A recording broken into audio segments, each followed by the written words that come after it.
भाई और बहनों, दर्शकगण, श्रोतागण, मातृशक्ति को नमन।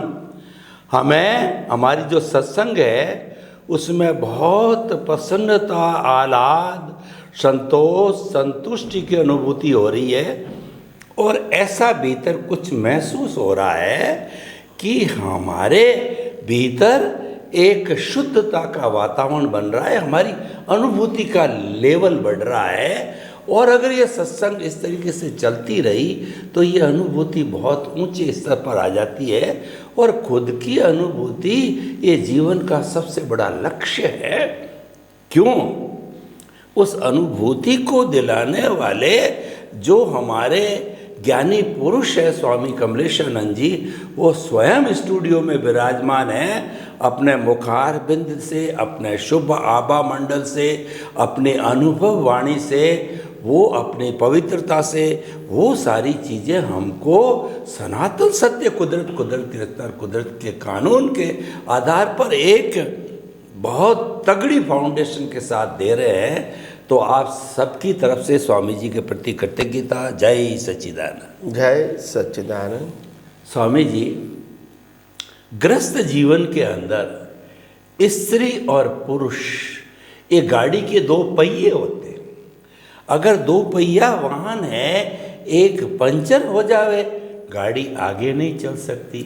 एक के अंदर कोई अनबैलेंस हो जावे, एक के अंदर कुछ कमी आ जावे तो आगे नहीं चल सकता। तो मैं ये कहना चाहता हूँ कि ग्रस्त जीवन में जो पति पत्नी के रूप के अंदर लोग रहते हैं तो उनके बीच में खटपट चलती रहती है।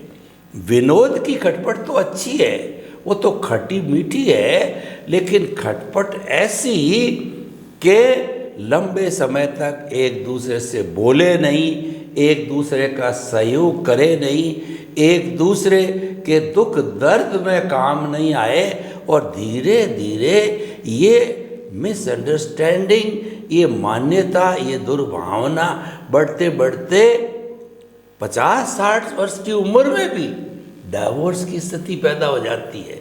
जब बच्चे या तो शादी के लायक हैं, शादी कर चुके हैं, उसमें भी डाइवोर्स को देखा है। जबकि उनका इतना लंबा समय निकल गया तो पति पत्नी का जीवन प्रारंभ से सुखी रहे और अंतिम समय तक सुखी रहे। क्योंकि भारतीय संस्कृति में तो दोनों को साथ रहना है और कोई विकल्प नहीं है। स्वधार संतोष का सिद्धांत होता है। हमारे पारिवारिक सिस्टम में तो स्वामी जी पति पत्नी के बीच में प्रेम, सौहार्द, सहयोग की भावना बनी रहे, सम्मान की भावना बनी रहे, तो वहाँ पर अध्यात्म विज्ञान किस तरीके से एप्लीकेबल है, कृपया वो बताइए। धन्यवाद प्रश्न के लिए। देखो, सबसे बड़ी बात हमारी ये है, सामाजिक जीवन के अंदर आज जिस प्रकार का, खास करके भारतवर्ष के अंदर जो माहौल बना है, भौतिक जीवन, 5 इंद्रियों के विषयों का जीवन, ये जो हमारी सोच जो वेस्टर्न कंट्री के आधार से बदल गई और उसमें सुख है ऐसा हमारी बिलीफ दृढ़ भी धीरे धीरे हो गई है या हो चुकी है। इसको अभी दोबारा पलटना पड़ेगा। और ये विज्ञान आपको ये कहता है कि सुख जो है वो एक मान्यता है, नंबर 1, और सुख जो है वो आत्मा का स्वभाव है। मान्यता आप बदलोगे तो सुख नहीं लगेगा, मान्यता सुख की होगी तो सुख लगेगा। तो हम सबको एक तरफ रिलेटिव सत्य की मान्यता है, दूसरी तरफ सनातन सत्य है। आत्मा में सुख वो स्वभाव है और दुनिया में सुख मात्र बिलीफ है। एक व्यक्ति को लगता है कि शादी करने में सुख है, दूसरा कहता है त्यागी बनने में सुख है। एक कहता है जितना ज़्यादा हो सके इतना ज़्यादा पैसा कमाएंगे तो मैं सुख महसूस करूँगा। दूसरा कहता है मैं पैसे को स्पर्श भी नहीं करूँगा, मेरे को ये संसार की माया जाल में फंसना नहीं है। तीसरी व्यक्ति कहती है कि मेरे पास बच्चे हैं इसीलिए मैं सुखी हूँ। तो और व्यक्ति कहती है कि मैं बच्चे नहीं है इसीलिए सुखी हूँ। तो सबका अलग अलग व्यू पॉइंट होता है, ये कोई सनातन सत्य नहीं है। और इसीलिए अगर कोई जीवन में ऐसा संयोग बनता है डिवोर्स का वगैरह वगैरह, उसका मूल कारण है 5 इंद्रियों का विषय और सुख के लिए एक दूसरे के साथ जीवन जी के अंदर के सुख का अनुभव करना, वो जीवन का लक्ष्य होना चाहिए, कोई बाहर के जीवन का नहीं। बाहर का जो जीवन है वो एक दूसरे को सुख दुख में एडजस्ट होकर जीना है और वो जीवन जीते जीते अंदर के सनातन सुख की खोज करना है, जिसमें पुरुष व्यक्ति पैसा कमाता है और स्त्री व्यक्ति घर और परिवार चलाता है। तो इसीलिए दोनों का जीवन जो है वो दोनों की उन्नति के लिए है और आत्मा की अनुभूति के लिए है। मगर दोनों अगर ऐसा समझेंगे कि हम एक दूसरे को सुख के लिए जी रहे हैं तो परिस्थिति तो हर समय इक्वल नहीं रहेगी। आज पैसे वाला व्यक्ति कल गरीब भी हो सकता है, आज रूपवान स्त्री कल कदरूपी भी हो सकती है, आज जो सभी अंगों से स्वस्थ व्यक्ति कल अपंग भी हो सकता है, और आज बुद्धिमान व्यक्ति बुद्धिहीन भी हो सकता है, कुछ भी हो सकता है। ये कोई नई बात नहीं है, कर्मों का खेल है। मगर अगर हम जीवन को एक प्रयोगशाला समझेंगे कि इस सुख दुख की घड़ी में भी हम कैसे साथ रहे और साथ रह के एक दूसरे का जीवन निभाना है, ताकि हम साथ रह के भी हम खुद के सनातन सुख की खोज कर सकें। एक दूसरे के ऊपर कंप्लेंट करने का कोई मतलब नहीं है, ये तो कर्मों का खेल है। राम को भी वनवास हुआ था, पांडवों को भी वनवास हुआ था, कृष्ण भगवान को भी जेल में जन्म हुआ था, महावीर भगवान को भी 42 साल तक जंगल में रहना पड़ा था दीक्षा लेने के बाद। तो ये कोई नई बात नहीं है दिक्कत आना, मगर हम गोल चूक जाते हैं। बस ये हमारी वीकनेस है, और गोल इसीलिए चूक जाते हैं, हम सिर्फ बाह्य सुखों को ही सुख मानते हैं, अंदर सुख है ऐसा मानते ही नहीं, या तो मानते हैं तो स्वीकार नहीं कर सकते, बुद्धि से मानते हैं। तब कुदरत कहती है अगर आत्मा में सुख नहीं होता तो शरीर सुख की अनुभूति नहीं कर सकता, क्योंकि जब आत्मा निकल जाता है शरीर अनुभूति नहीं कर पाता है, इंद्रियां अनुभूति नहीं कर पाती है। तभी तो समझ में आता है कि सुख आत्मा का स्वभाव है, मगर अज्ञानता के वश सुख की बिलीफ बाहर है, और इसीलिए हमको इस पाने के लिए भटकना पड़ता है, जन्म मरण के चक्कर में घूमना पड़ता है। आखिर एक दिन भटक भटक कर बहुत सारे जन्म मरण के चक्कर में घूमकर लास्ट में हम यही स्वीकारते हैं कि सुख तो केवल अंदर है, और अंदर वो मतलब आत्मा में है। तो अंदर को झांकने की ज़रूरत है, अंदर को अनुभव करने की ज़रूरत है। बाहर घूमने से, बाहर की चीज़ों को प्राप्त करने या न करने से हमारे शाश्वत सुख की अनुभूति कभी नहीं हो सकती है, और बाहर के सुखों की अनुभूति भी मान्यता के ऊपर जो आधारित है वो भी आत्मा की हाजिरी पर ही निर्भर है, स्वतंत्रता से बिलीफ या अनुभूति नहीं हो सकती है। तो ये सब कंक्लूजन बताता है कि व्यक्तियों को सामाजिक जीवन जीने के लिए एक सोच रखनी चाहिए कि हम फैमिली लाइफ पति पत्नी इसीलिए बने ताकि हम जॉइंटली जी सके सुख दुख में, मगर दोनों का एक ही मकसद है, आत्मा की अनुभूति, शाश्वत सुख की अनुभूति और जन्म मरण के चक्कर से मुक्ति। अगर दोनों का एक गोल होता है तो सुख दुख में साथ में रहना कोई दिक्कत वाली बात नहीं होती है। दोनों एक दूसरे से हर परिस्थिति में एडजस्ट हो जाते हैं, और यही हमारी मूलभूत संस्कृति थी।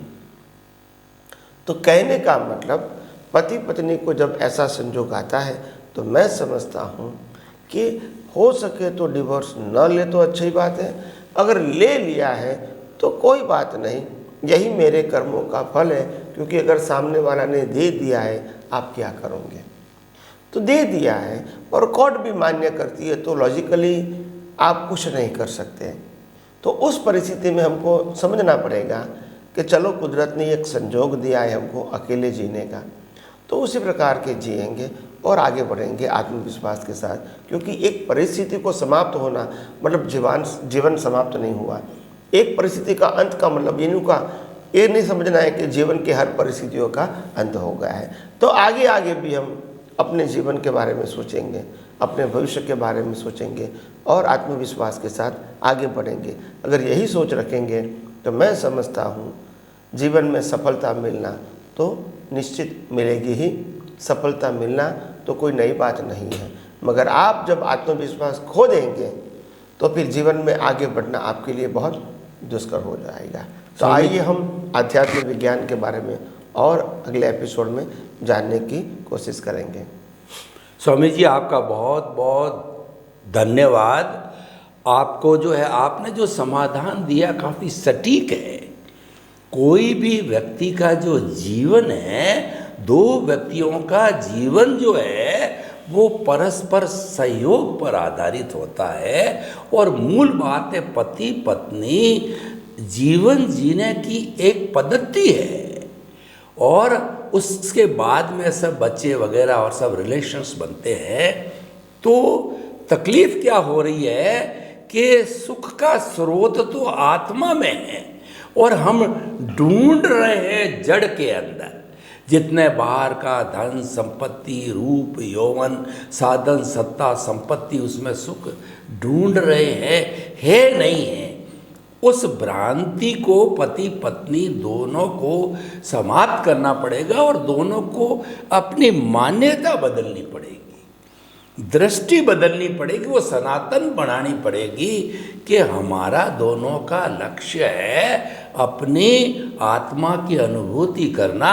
उसके लिए हमको ये साधन मिला है, तो दोनों मिलकर के अपनी मान्यता को सही रख कर के अपना जीवन अच्छा जी सकते हैं। और सबसे बड़ी बात है, एक दूसरे को टॉलरेट करना चाहिए, एक दूसरे को अंडरस्टैंड करना चाहिए, एक दूसरे को सहयोग करना चाहिए, क्योंकि वो एक दूसरे के लिए बने हैं। तो स्वामी जी, बहुत अच्छा समाधान दिया आपने, उसके लिए आपको बहुत बहुत धन्यवाद कृतज्ञता। स्वामी जी, हमारे सामाजिक जीवन में संस्थाएं होती है, समाज होता है, और मनुष्य एक सामाजिक प्राणी है। वह बिना समाज करके जिंदा नहीं रह सकता है, क्योंकि रोटी कपड़ा मकान शिक्षा चिकित्सा और उस व्यक्ति की पहचान समाज देता है, समाज से ही वो सब कुछ पाता है।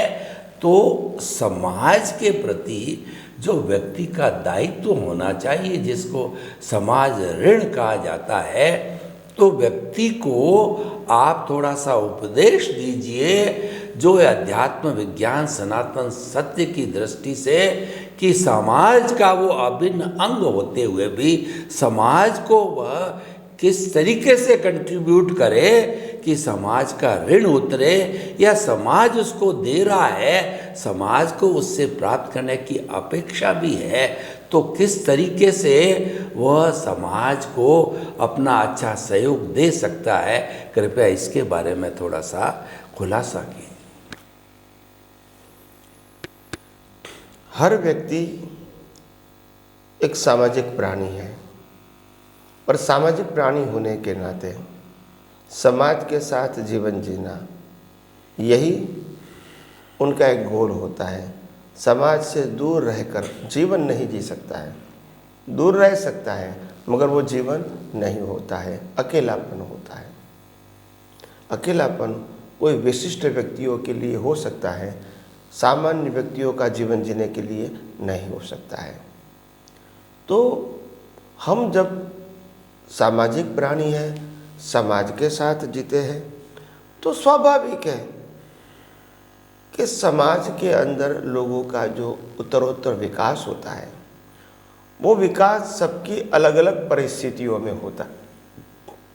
एजुकेशन अलग अलग प्रकार का होता है, फैमिली सिचुएशन अलग अलग होती है, भाषा अलग अलग होती है, खाने की पद्धति अलग अलग होती है, पहरवेश भी अलग अलग होता है। तो ऐसा अलग अलग होने के नाते अगर ऐसा होता है तो क्या आप ये नहीं समझते हैं, एक पति पत्नी है, उनका माता पिता का रहने का जगह अलग है, उनकी सोच अलग है, एजुकेशन अलग है, कर्म अलग है, परिस्थितियाँ फैमिली की अलग है। दोनों व्यक्ति अगर आज मैरिज करके एक साथ में रहती है तो सिंपल बात है कि ग्रोथ तो अलग है ही, तो सोच भी अलग रहेगी और कर्म तो पिछले अवतार के मुताबिक रहेगा। अभी आप कहोगे कि दोनों का पति पत्नी का एक ही प्रकार का व्यवहार होता है, एक ही प्रकार की सोच होती है, एक ही प्रकार की मान्यता होगी, वो पॉसिबल ही नहीं है। मगर हाँ, दोनों अगर एक दूसरे को एडजस्ट होके जीवन जीना चाहते हैं तो जी सकते हैं, और एडजस्टमेंट ही जीवन है। हम इस दुनिया में एडजस्ट होकर जीवन जीने के लिए आए हैं, क्योंकि अथड़ामन ही मरण है और एडजस्टमेंट ही जीवन है।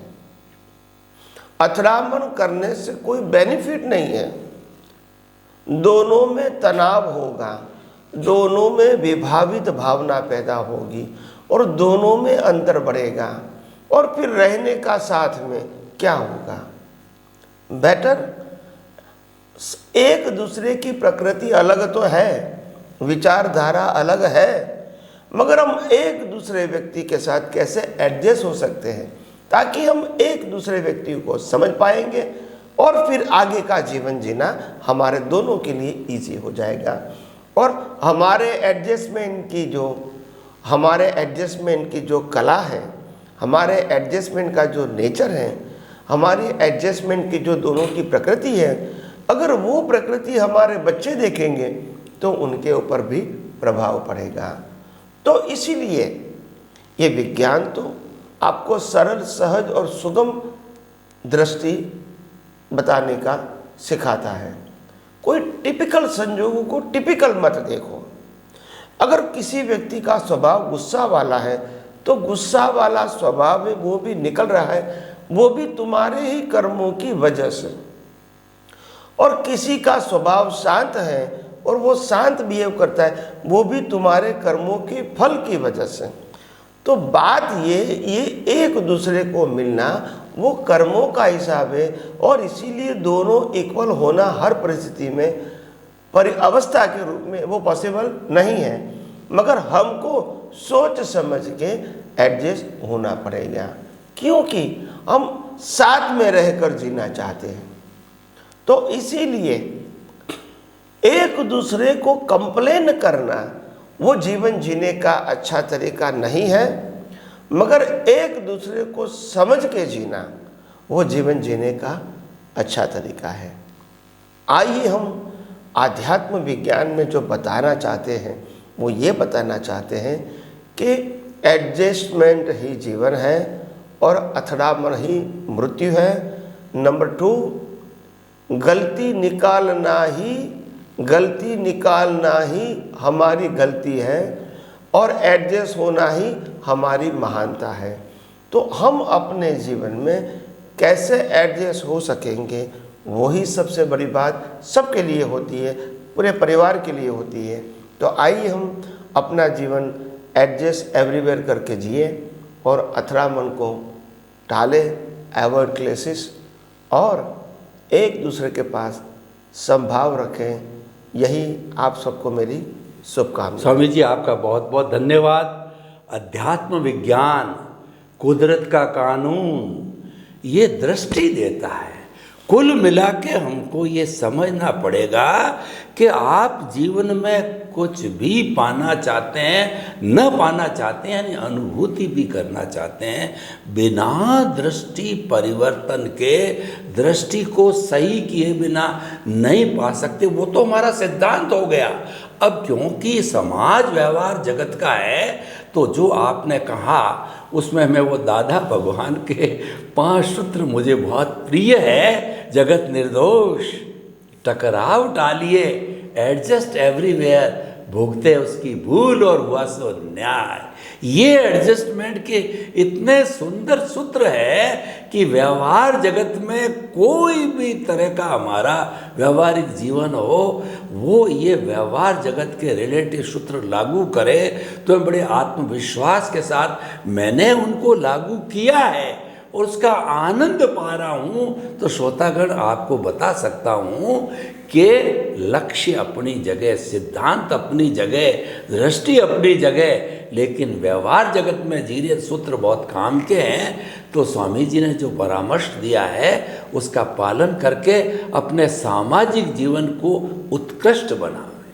स्वामी जी, अब हमारा ये एपिसोड करीब करीब संपन्नता की तरफ है, तो मैं आपको जो है प्रश्न नहीं करके आपसे सिर्फ जो है आशीर्वाद रूप में श्रोताओं को आप आशीर्वाद रूप में क्या देना चाहते हो, क्योंकि समय ज़्यादा नहीं है, पर जो बचा हुआ उसका उपयोग करना है।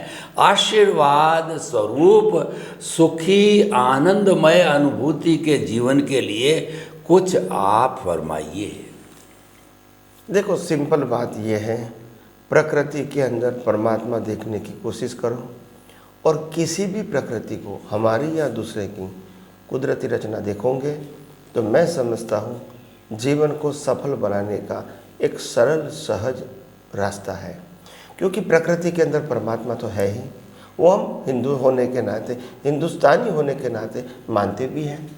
तो प्रकृति के अंदर परमात्मा देखो जो सर्वशक्तिमान है, और हमारे सबकी प्रकृति को अगर कुदरती रचना देखोगे तो मेरे ख्याल से बहुत सारे क्लेम, ब्लेम, झगड़े और जो डिफरेंसेस रहेंगे वो इतना तनावपूर्ण नहीं रहेगा। तो आइए हम सब आध्यात्म विज्ञान के अंदर और गहराइयों से आगे जानने की कोशिश करेंगे और हमारे सबका जीवन धर्ममय और मंगलमय बनाए। यही मेरी आप सबको शुभकामना है। स्वामी जी, हम श्रोताओं को आपके आशीर्वाद के लिए बहुत बहुत धन्यवाद, साधुवाद, कृतज्ञता और जय सच्चिदानंद। जय सच्चिदानंद।